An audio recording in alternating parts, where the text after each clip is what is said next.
Hello అండి. అందరూ ఎలా ఉన్నారు? బాగున్నారా? Welcome to Lakshmi channel. అందరికీ నమస్కారం. ఆహ్, ఇప్పుడు ఆషాఢ మాసం కదండీ! అసలు మనకు ఆషాఢ మాసం అంటేనే మొట్టమొదటిగా గుర్తుకొచ్చేది గోరింటాకు. అవునంటారా? అందుకు మా కాలనీ వాళ్ళందరూ కూడా ఒక చోటికి చేరి ఎంచక్కగా గోరింటాకు పండుగను చేసుకుంటున్నారు. చూడండి. చూడడానికి 2 కళ్ళు చాలవు అన్నట్టుగా ఉంది గదా!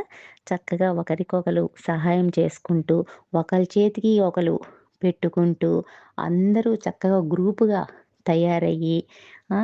ఎంత కనుల విందుగా ఉందండి.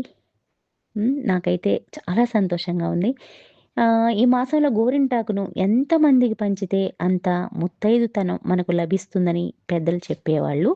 అసలు ఈ ఆషాఢ మాసంలో గోరింటాకు ప్రత్యేకత ఏమిటి అనేది తెలుసుకుందామా? ఆషాఢ మాసంలో వర్షాకాలం ప్రారంభం కావటం వల్ల వాతావరణంలో తేమ, ఇన్ఫెక్షన్‌లు పెరిగి ఆరోగ్యం దెబ్బతింటుంది. ఈ సమయంలో గోరింటాకు పెట్టుకోవడం వల్ల శరీర వేడి తగ్గి చేతివేళ్ల గోర్లు ఇన్ఫెక్షన్ నుండి రక్షించబడతాయి. చర్మ వ్యాధుల బారి నుండి కూడా రక్షణ పొందవచ్చు. ఇది ఆరోగ్యాన్ని కాపాడుతూ సౌభాగ్యానికి ప్రతీకగా నిలిచే సాంప్రదాయ పండుగ కూడాను. గోరింటాకు శరీర ఉష్ణోగ్రతను తగ్గించి నాడీ వ్యవస్థ ఉపశమనం ఇస్తుంది. శుభానికి, సౌభాగ్యానికి ప్రతీకగా భావించి మహిళలు దీన్ని ఆచరిస్తారు.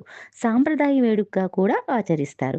కొత్తగా పెళ్ళైన వారు మరియు మహిళలంతా సామూహికంగా గోరింటకు పెట్టుకోవడం తెలుగు రాష్ట్రాల ఆచారం.